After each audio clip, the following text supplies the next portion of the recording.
Hello everyone, I'm Bo, I'm Joel. and this is yours truly, the podcast! Sanay Oy, na. rehearse na kami!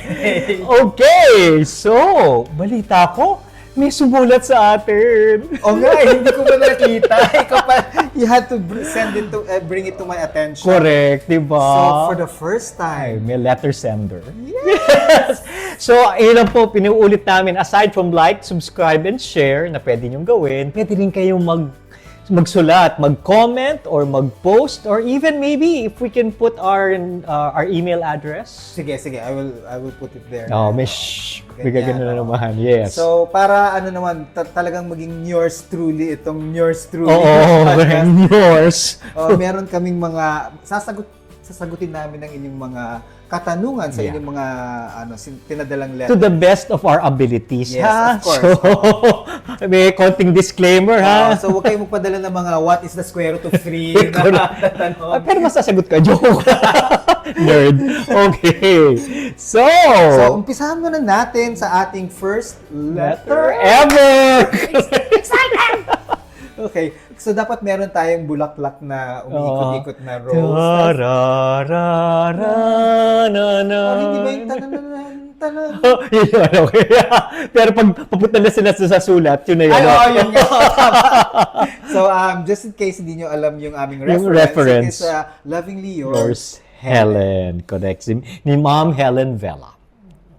Hindi ba Vela. Tama, Vela nga pala, hindi gambo. Ay, ano naman, meron na naman siya. Di ba? Galing-galing niya. Senior moment. Senior moment. Okay. Sige, so, Sige. okay. Basa. Basa. Dear yours truly, my partner, which is 30 years old male, and I, 34 years old male, so parang Correct. silang males, Correct. have been quiet followers of your podcast. Oh. Yeah. Salamat. Oh, Binoy's here. Okay. We enjoy your fresh take sa mga issues ng sangkabaklaan Oo. and life in general. Wow, okay. I take it as a sneak peek of what life after 60 can look like. Okay. Fine. Okay. So, eto na ang question ko. Sige. We have been together for 2 years na. And I can say that everything is going well. Okay. Recently, we talked about our sex life as a couple. And we found out that although the sex is still amazing, Ay? Sana all. Joke. talaga, Skepticism. although the sex is still amazing, we are interested sa casual hookups, especially with guys that we like na nagpaparamdam. Usually daw sa X or sa IG. Okay. So I'm taking it na we like, meaning pareho silang Yes. yung type nila pareho yun. Now, we're talking about opening the relationship. We are both new to this concept, but we are aware of it being fairly common in gay relationships nowadays. Okay. Ang tanong ko is, at actually tatlo yung kanyang tanong. Marami ka palang tanong. Pero ang tanong ko is, paano ba namin to i-navigate? So what? Pangalawa, may mga ground rules ba? And then pangatlo, also if may insight kayo in Filipino gay culture, how did open relationships evolve historically? Diyos ko, hindi po kami nakapag-research. Historians pala tayo. Oo, correct. So anthropology pala natin. But anyway, I think mayroon kaming konting masasabi dyan. But anyway, the letter goes, please help. We really don't want to screw this up. Yours truly, Karen Deria. Bukas sa Laging bukas. Laging bukas. Sa lahat ng gustong kumain. Yeah, so, Maraming salamat, Karen Karen. Oo. Deria. Miss Deria. Pero, I guess before we get into that, we have to establish our Credentials? Our relationship credentials. History. Okay, sige. Yeah. Para lang may ano. So ako, I've had I've been always saying na I've had an almost 6-year relationship. Almost 7 years pala kami. Lumampas kayo ng 6. Oo, Pero hindi kayo lumampas ng 7-year itch. Oo, so we've been itching before 7. Katulad ng ating couple. Dalawa pa lang nga yun. Oo, age na. Judgment. Talaga. Oh, anyway, so Joke lang yun lang. my Baka di ka na one- sumulat. Okay. Sige. My one and only relationship, almost 7 years, and then actually nag-open kami fairly early on, as in hindi pa nga kami nag-1 year. Okay. But that was because yung aking partner at that time, he was 20, I was 44. And he was talking about how whenever he would see me with my peers, for example, tapos nagkakwentuhan tayo, tapos ang dami na nating sex experiences. Correct. Ang dami na With nating soda kwento. oats. Yeah, oo. So, he was saying nga na parang, siya, At the age of 20 at the nga age of naman. 20, oh. Correct. So, sabi niya na parang, paano ba na, he kind of was worried that he would miss that kind of yung trajectory in his career. So, sabi ko, well, either mag-open tayo or maghiwalay tayo, tapos you sow your oats and then magkabalikan tayo, ganun. Eventually, nung una ayaw niya, but na... Siya mismo ayaw rin niya mag-open at the start. Ayaw niya mag-open, pero gusto niyang maka-experience ng more sex.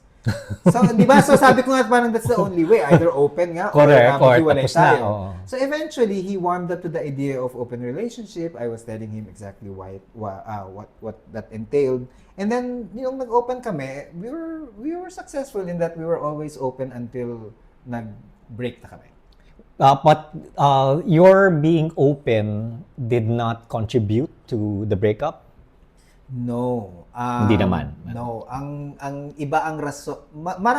In a breakup, it's not always just one reason. But when I found out several of the reasons, nothing to do with being open. Okay. Yeah. Okay. Ako naman in context, I am in a relationship right now. This is my... Nahirapan. Nahirapan. Kulang na yung aking... Kulang na yung fingers. Kulang na yung aking fingers. Okay. Use your toes. Kinulang rin. Diyos ko. Anyway, let's not go there. So I've been in a lot of relationships. I can recall about 2 particular ones na nag-open. Okay. So this actually halos this one, I'm in a relationship that has opened already. Okay. But we've been together for 13 years. Wow. And then pang ilang year nung nag-open kayo? Siguro around 5. Okay. Baka i-correct mo ako, ha? Sweet babe. Huwag mo ako correct, ha? Baka nasa senior moment lang ako. Anyway, yun. So, But matagal bago kayo nag-open? matagal bago kami nag-open. Yes. So, mas magandang ikwento actually yung aking previous relationship na nag-open. because na nag-open. Kasi yun yung talagang pareho kaming we were starting out na mag-open. Yung So that was the walang first time that both of you experienced open? Yes. Okay. And it was a very rocky, open relationship. Yan. Okay, my first question there was, gaano katagal kayo na monogamous bago kayo nag-open? I would imagine siguro mga kasi we lasted about 8 years. Mga 3 years kaming monogamous. Okay. So may tagal meron naman. na rin track record May naman. track record. And then we got into, at that time, hindi pa social media, yung mga IRC, MIRC. My God, ayan. Kung ano man yung reference noon, ikaw na bahala mag-shook. Basta it's a form of chatting online. Yes. Or chats online. And you really had to go to a separate parang May mga chat groups. Parang Chat may mga groups, chat correct. Groups. Yeah. Yun, oo. And that's where, and yun, totally chat lang yan. So, naging uso rin yun na magkakaroon sila ng mga EB, eyeball. So, ang eyeball is yung, you will see one another face-to-face. Face-to-face, Yun. correct. F to F. Kung may translation talaga, ano kung kailangan. Anyway, so yun. So when we got into that, we were active in those groups. That's also when we both felt the itch to start exploring. Yan. So kami, naging rocky kasi it started with picking up muna a third party. May ganun. So, threesome. Threesome muna. Ayan. So, hindi open talaga. The rule was, you cannot have sex with anybody else unless tayong dalawa. Parang, So, dapat laging threesome. laging threesome. Yun ang una. So, yung ano na yon, my first experience with an open relationship, para bang structured ka agad. Kasi, nagpapakiramdaman pa. But even that kind of thing that we were doing, na nag-threesome, yung first threesome, masalimuot kasi nagselos siya. I was paying too much attention to the third party. Parang gano'n yung those things. So baka you were learning as you went along, yes. Right? And it didn't help na may pagkasilosong tao siya. So, ikaw, hindi ka ba sila? may pagkasiloso, pero parang feeling ko mas ako noon, mas adventurous. Okay. Yeah, mas gusto ko ng new putahe. Ayaw ko ng adobo lang. Oo, Adobo. araw-araw na adobo. Hindi pwede yan. Anyway, so then eventually, we met other people na naging from threesome, naging foursome, yan. And then, on the side, without us talking about it, nagpa-pursue na rin pala kami ng aming sariling But yan. without talking about it. Without talking about it. Yan. So, kaya, nung nagkaalaman niya, nagkabukingan, masyadong maaway, etc. May feeling of betrayal, yan. Pero, it was working both ways. Yan. So, my introduction into open relationships was not a very nice one. And kasama na dun yung doing threesomes, foursomes, etc. Okay, not my thing. But it seems like you learned from... Yeah, eventually, I knew that parang I wanted an open relationship also eventually. Pero siguro, not the way we did it. Kumbaga, with a different set of rules. Correct. Yan, so going back. So, paano ba namin to ina-navigate? Sige. Yun naman na yung first Correct. question. Before we answer that, I want to first clarify lang na my general, I don't know if you call it philosophy or basta thinking behind relationships kasi. For me kasi, every individual is unique, right? So when a unique individual goes into a relationship with another unique individual, that relationship itself is unique from all other relationships. So agree. kaya kunwari daw kung may yung jowa mo ngayon, iba yung relationship mo ngayon with yung dati mong jowa, di ba, and all your other exes. So because of that, when you navigate this open relationship, you will have to learn things, you'll have to come up with rules on your amongst the two of you na is unique to the both of you lang. Yeah. Kaya that's something na I think if you're going to go into an open relationship, sure you can you can Google yung mga what kinds of rules that has worked for others, but in the end, kayo mismo you should have always constant communication and constantly agreeing kung ano yung gusto ninyong klaseng rules. For some, the rules, like ako, when I went into an open relationship, it was very simple lang yung aming, I think we only had 2 rules. Okay. Our first rule lang was bawal sa aming condo. So it has to be outside. Our condo was our sacred space. And then yung pangalawa, if he is going to if he's going to hook up with another person for a second time or a third time, at meron ng parang nade-develop na feelings, dapat he should have the honesty to tell me kaagad. So just timbrehan mo lang ako kaagad. And then bakit? so that I can what will that information do to you or do to the relationship? Kasi then I will find out kung sino tong taong to, and then I can also assess now if I want to say no, hindi na pwede, or sige, okay lang. Gusto ko nang meron akong choice na pwede kong sabihin sa kanya na itigil mo na yan. You're getting too close or maybe even because I feel that the other person is not a good person for him. But naman, yes. But if like for example, there's this one person na he had a second and a third. So sinabihan niya ako. So ang ginawa ko was, kilalanin ko nga to. Sino nga ba to? Yun. Kilalanin. Let's have dinner or something. So nakilala ko naman siya and I really like that guy. As in, no, I mean, mabait siyang tao. Oh, okay. To the point nga na and mabait na, tapos ano pa parang type ko rin in a sense na. Ayun na yun. Pwede na Doon rin. ako papunta eh. Kaya ginajudge ko siya. Pero sabi ko, sige, I mean, go ahead. Pero kung talagang nade-develop na yung feelings mo, sabihan mo ako. Para alam ko rin naman na kung ipaglalaban ko ba or sabihin ko na, sige, go, ipaubayan na kita sa iba, gano'n. But it turns out na nung nag-second and third and fourth siya with that other guy, na eventually naging friends na lang sila. As in, hindi na nag-escalate pa. Ano, naging marehan ba? Yeah, as in, kasi it turns out pala na yung kanilang main, what got them together was really gaming. More than okay. playing games with one another. So, nung nangyari yun, parang sabi ko, okay, di naging marehan na sila. Okay na ako. Was it also para a point where you were threatened by it? Hindi naman, because nung hindi ko pa kilala, nung una, uncertain lang kasi hindi ko pa kilala. Tapos nung nakilala ko, hindi ako na-threaten at all. Parang sabi ko, ay, kayang-kaya. Talaga? Parang kayang-kaya ko. Even though, sabi mo, likable.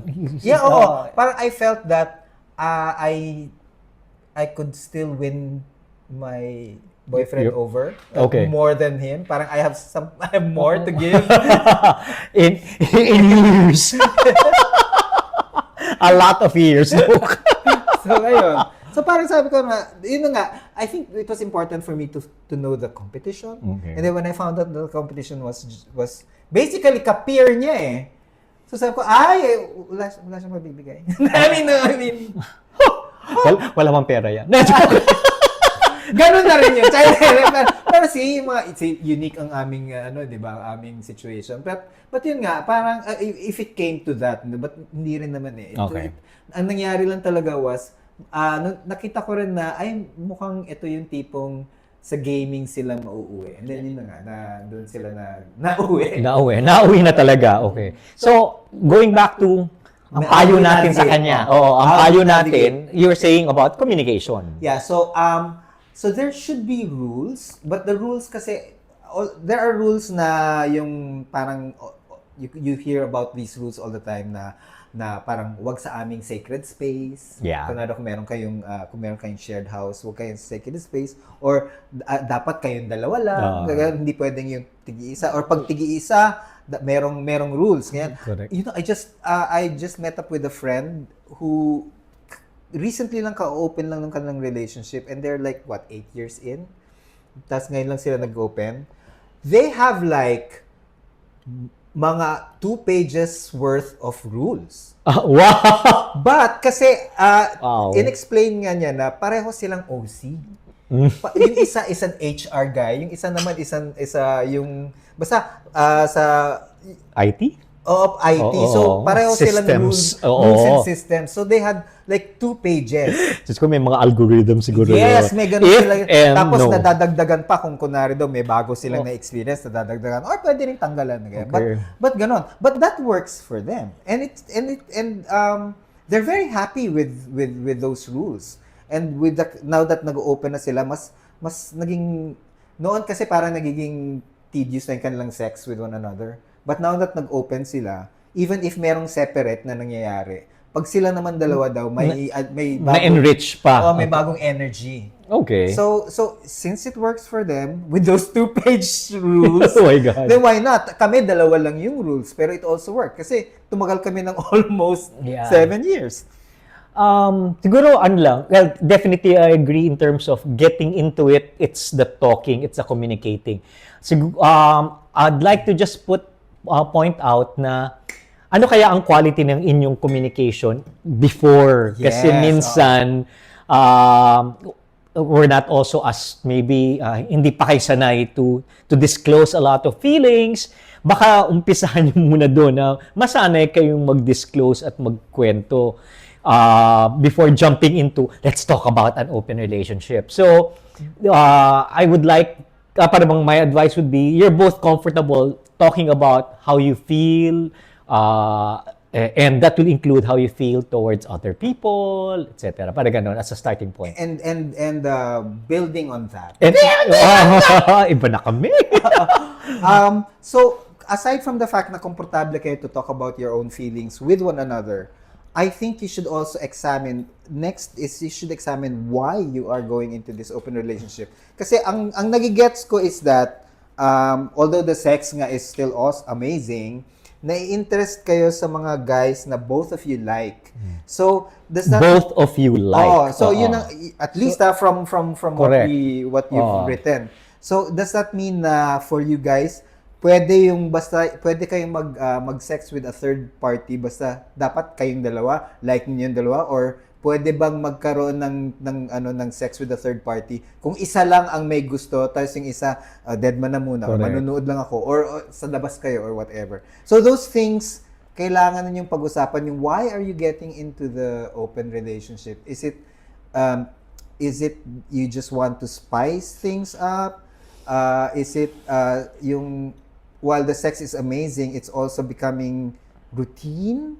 I mean, you can have amazing routine sex, di ba? So yung ganon. So dapat klaro rin sa inyo yung motivations niyo, because if your motivations are different from one another, then you must reconcile it first before you, I guess, you push through with it. But you will find out anyway. You will find out anyway. Correct. Eventually. In fact, I think at the end of the day kasi, if you're going to go into an open relationship, the only way to learn is to do it. It's by doing. I mean, learning by doing. Yeah, kasi you can look at friends who are into open relationships and you can see siguro yung what they're doing right and doing wrong. Yeah. You can look at podcasters. Yun. Pero unique nga yung kanilang situation. Yeah. And unique yung inyong situation. So ano yung pwede niyong will be relevant to you and ano yung hindi relevant sa inyo. Yeah.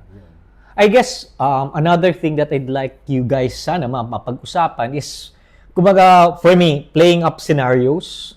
Like, kunyari, yung scenario na which becomes the basis for some guidelines. Yes. Diba? A scenario of how about paid sex? Is paid sex considered an open thing? Yeah, like kunwari daw yung sa mga spas. Okay. Diba? Yung please like and subscribe yung aming spa episode. Correct. Pero ito yung spa na yung may paid na extra service. Yeah, extra service. Yan. So, is that considered? Yeah. So, para bang you might like to consider those different scenarios and talk about how you feel towards that. If you see me doing this, if you know that I do this, how will you feel about it? So, other scenarios, yan. Yun, yung sinasabing kaya nagkaroon ng sacred space, dapat yung bedroom natin, wag mong dadalhin dito yung lalaki, ever yan. So, those are the things na you'd like to talk about. Other scenarios, yun nga, kanya-kanya or group sex, how will you feel about it if you haven't tried that? But it's really very important that you talk about it a lot. You continue to talk about it. You feel comfortable talking about it. So, again, as Joel said, there's no one hard, fast rule that will apply kasi nga iba-iba tayo eh.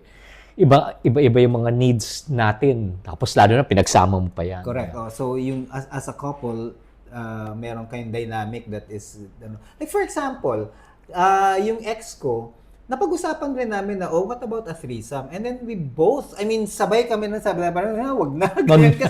Kasi na-realize namin na parang mas matatawan na lang kami kung meron kaming third party na gano'n. Parang meron kaming inside joke kasi na with one another. Yeah. So that kung kaming dalawa lang, okay lang, di ba? Magtawanan tayo while having sex. Okay, but that's fun. Pero pag meron pang third party, tapos kami lang yung matatawa or baka pagtawanan pa namin yung sabi namin, no, this is so awkward. And I'd also like to talk about, even though we mentioned communication, sometimes there are relationships that will actually thrive on less disclosure. Yung na sa relationship nga namin ngayon, what I have right now, mas don't ask, don't tell. Mm-hmm. May ganon na I trust you enough. And I trust you. Wala nga enough. I trust you and I will actually get hurt more if I learn about the sordid details of what you did. That's why mas maganda na wag na nating pag-usapan. Ang naging guideline lang is, of course, if you're developing an emotional attachment, that's where the lines are drawn and kailangan natin pag-usapan yan. So, ayun, it's not necessarily na lahat pag-uusapan, lahat ibubulat-lat. Yes. I agree. Kasi in my previous relationship naman, my ex loved to make kwento. Kasi nga, Bata bagets pa. So, di ba, ang dami niya parang, 20. ito nangyari, ganyan. So, ako okay lang. Pero yung aking mga sex capades, hindi ko na kinikwento sa kanya. Yeah. At wala rin siyang problema doon. So, it was a one-way thing, but we were both, there was an agreement naman. I mean, alam namin, so, and we agreed to it. So, kaya okay siya. Yeah. So, yun lang siguro. na parang, Consensual. Oo. At the end of the day, dapat merong consent with one another. And if there are times na parang meron kayong tinatago sa isa't isa, baka pag nare-realize mo na parang, teka, meron akong tinatago sa kanya, ganyan. And you're bothered by it. If you're bothered by it, pag-usapan niyo na. Yeah. Might as well disclose that. Oo. Yeah. And the second question ba? Is, may ground rules ba? So, I guess we covered that. No? And it would depend on you guys. You will be the ones to determine. Ang suggestion na lang would be scenario planning. Look at the different scenarios that you'd probably be exposed to or you're willing to, and how you feel about it, how each of you would feel about that. Yeah. Or kung may mangyari, kunwari, meron biglang nag-offer, di ba? Hindi nyo na-anticipate. Hindi na-anticipate. Pwede namang meron namang post. Correct. Post-evaluation. Post-evaluation, yan, tama. And then you can always alter the rule or just keep the rule, di ba? As is, yun. And then the third one naman, if may insight kayo on the Filipino gay culture, how did open relationships evolve historically? I think my God. Hindi siya uniquely Filipino. In fact, I think open relationships, it's not also uniquely gay. Open relationships are also with hetero, and I think it's a Western concept. Oh, maybe not even Western.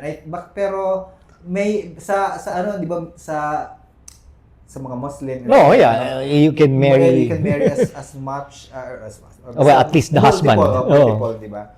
So there are variations on open relationships both in the hetero world and in the homo world, and in Western and the East.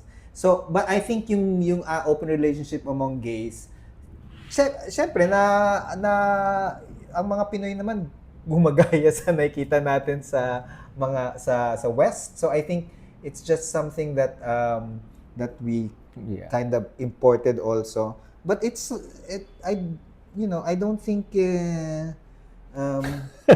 it's uniquely gay or Filipino. Pero siguro, I guess, ang mako-contribute ko lang to that question would be, so years back, I've already known couples who are open.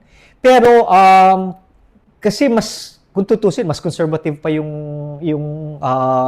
the environment din. Yes, That's why hindi pinag-uusapan kaagad. At wala pang social media. Wala pang social media. Napapansin mo lang na parang nagkakahulihan, may kwento ka na nahuhuli ng ganito, pero yung pala may mutual agreement na sila. Yeah, or even like husbands and wives. Yeah. You would hear about your friends' parents na meron na palang kalaguyo pero alam ng asawa. Pero hinahayaan lang niya. Hinahayaan. May mga ganon. Di ba? So, it's just that we're talking about it more. Yes. And I guess, to a certain extent, may pagka, character development na pag-uusapan, mas lalo nating nakikita ano yung mga parameters that will work for us. There. Yeah. So yun lang muna ang mababanggit namin. Thank you, Karen Deria for that. And feel free to write us back for some other comments or follow-up questions. And we also would like to know if you do push through with it. Masarap malaman. Push through with it, and how was it like? Correct. Ikwento mo sa amin. Yes. Mag-guest ka sa amin, joke. And with that, I'm Mo. I'm Joel, and this has been yours truly, the podcast. Bye.